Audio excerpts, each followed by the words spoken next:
Welcome. Good morning, good afternoon, and good evening. Wherever you're watching us from, may the good Lord bless you. You know, some things, if they are not captured on camera, or if you don't have a second person witnessing to the fact that that thing took place, you may not have a way of convincing people that such thing happened. Yeah, I bumped into a video of an American-based Nigerian pastor a lady, an evangelist, who got so irritated because during the deliverance section, she was praying for people, laying hands on them, and one of the people she was praying for mistakenly came under supreme anointing and fell on her part of the body, and that was the end of that prayer session. You know, the woman got so irritated, so much that she had to stop the prayer abruptly and sent back every other person that was on queue, waiting for the holy hands of the holy woman of God to drop on her head. And so I couldn't help it but wonder how, why. I mean, where on earth does such happen? I don't. So it's such a, oh God. Tell me, what more have we not seen? Well, I'm going to let you watch the video. Watch the video yourself. Be the judge of the actions of the woman yourself. And I will come back to say one or two things. See you at the end of the video.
Where are my ushers? You let somebody fall on me.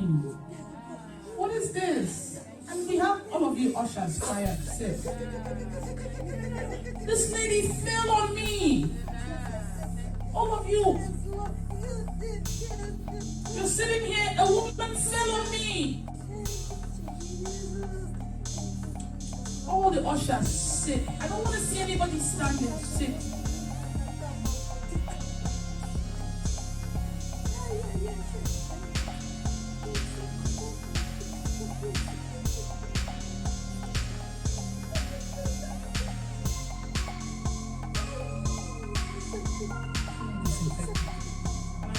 Don't do this. You breathe my spirit. I'm just here. And somebody just fell on top of me. You guys are not seeing? She just block all of you from receiving. I feel like leaving now. Give me something. Let me play my home.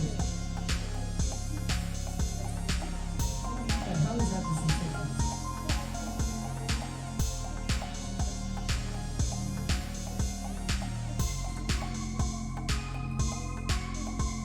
See that? She fell on me. You! Why did you fall on me? You know what happened. You don't fall on me. But not on me. Don't do that. This is crazy. You just took me out of there. You just grieved my spirit. And we have all these ushers. Nobody, like, don't do this. I'm not doing this. I need to go take a break. Hold on, that video. Well, sorry about the quality of the video this time around because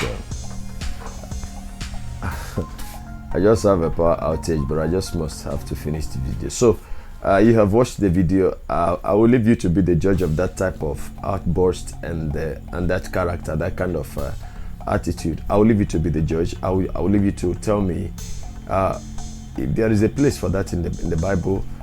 Look through the scriptures, all the prophets. Was there anyone that got so irritated that a fellow human fell on them? Was there anything like that with Jesus the Lord? Was there anything like that with the apostles? I've not found, I've not read. I don't know so much about the scriptures. You may know more than myself. You may have seen that in the Bible, but I have not seen.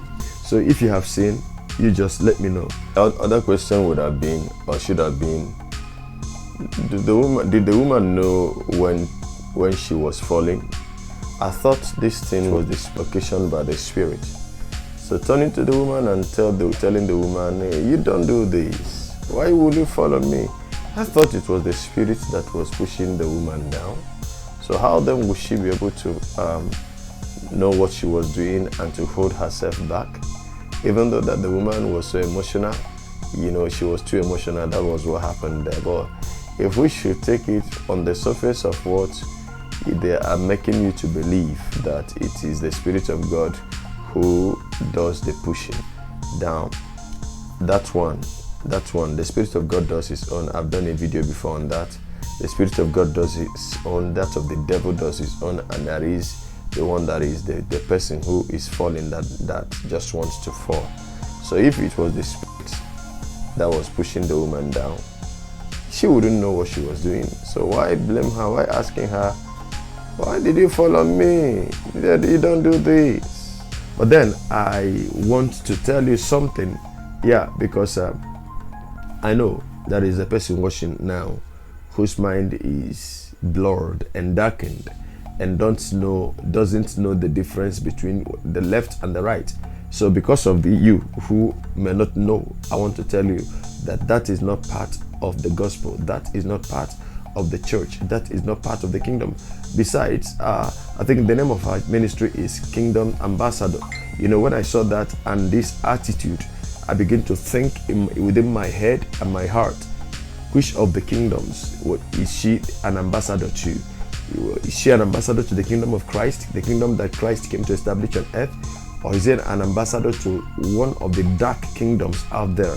Because that attitude embodies something that is not of Christ. Christ has a very gentle spirit. Christ is meek. I don't want to use words, because even though he is king, now glorified is king, he's glorified is God, yet as highly as he still is approachable, he is accessible. Right? So I don't want to associate such character with the kingdom of Christ. And then one other curious thing that I noticed, did you notice that everyone that was in that assembly, a majority of the people in that assembly were women, and even the males there are her members, ushers. All right. Now you look at everybody in that congregation; they were all putting on white T-shirt emblazoned with her own image, and so you begin to ask yourself, what is the image for? Why should everybody in the congregation put on that dress and having her image, at the front? And then at the back there is an inscription, "Thou shalt love the Lord that maketh thy Lord that maketh all." All right, thy Lord that maketh all. That quotation, that word, is shrouded in secrecy. Who is that Lord that maketh all things? The Lord that maketh all things must be loved, and then her picture is at the front of the T-shirt. And could it be that she is the Lord, and as the Lord, she got so irritated that a bit of lesser status fell on her, and the ushers were just watching. They couldn't stop the woman from falling. So these are things that I began to think about. I wouldn't know if you noticed also that the settings of the church, from her throne white, and everything around white, the seats that people sat upon white, and the T-shirt that everybody wore white. So I don't know what that signifies. I don't know what it entails, but I feel deeply within me that this is another mystery, that the day God will expose it, so many of those women who have been captured by this display of speaking in an unknown tongue would probably have a lot of regrets to do. I would leave you to be the judge, but if you ask me, oh my God, the fruit that we saw does not depict the fruits that Jesus' Spirit can bear. And so if you want to ask me, I will tell you that ambassador is an ambassador of darkness. Oh yes. An ambassador of darkness. An ambassador of darkness.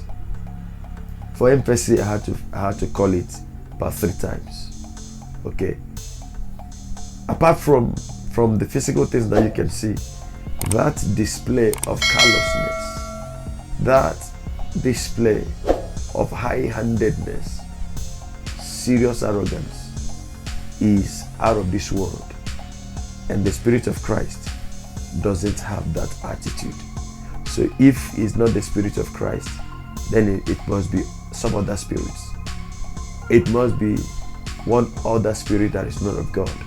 And if that is to be put in place, then I submit to you, something is wrong. I will be waiting to read your opinion in the comment section. Please put down your comments, like the video if you do, share the links, and kindly subscribe to the channel if you've not done so. While you subscribe, select the bell icon and choose all, so that you will get notified whenever we upload new videos. Till I come your way again in the next video, I remain your brother in the Lord, and I want to say to you, Shalom.